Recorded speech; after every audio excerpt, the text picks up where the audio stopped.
it was very evident to me, being part of a family where my mom was running a small business, how difficult it is for women particularly to access financing. But beyond that, women refugees, it's even more complicated for them to be able to access financial services.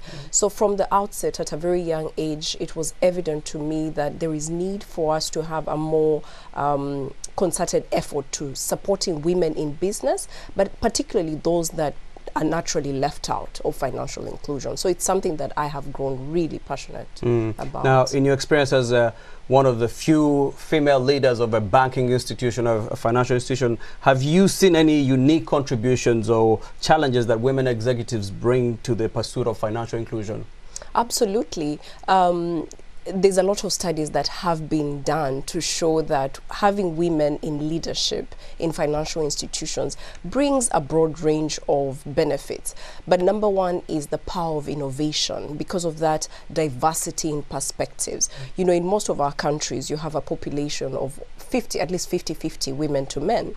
But naturally, if you have men leading financial institutions, the kind of products and services that will be provided will be more suited for men. So having women in leading financial institutions means they bring on that perspective of what makes products and services, financial products and services, more accessible to women. So that is something that we see on a daily basis. But number two is also, how do we then attract talent? Because financial services really require that both women and men put in a lot of time. And so you will see that for most banks or microfinances, at entry level, you have so many women or so many girls coming in. But as you go up the ladder, there's so many that are then left out. And there has to be a reason for that. So what are some of the barriers of them, you know, migrating up?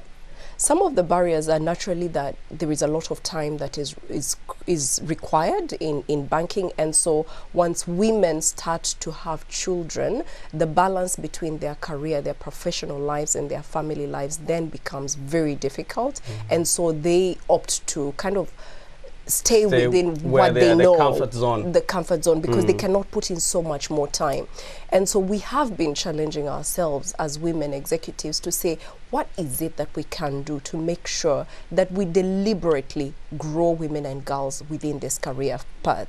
And if you have men at the top, they will not be thinking that. So that's one of the other things that brings. The third benefit that comes with it is increased profitability, because of the way decisions are made, because of the level of accountability. There have been endless studies that have shown that institutions that are led by women are able to present a lot more profitability. There's a study that was done by BCG that I would encourage you also to look at. Profitability also increases. But beyond that, economically, economic growth is much more, there's a lot more contribution to economic growth in areas where there is women.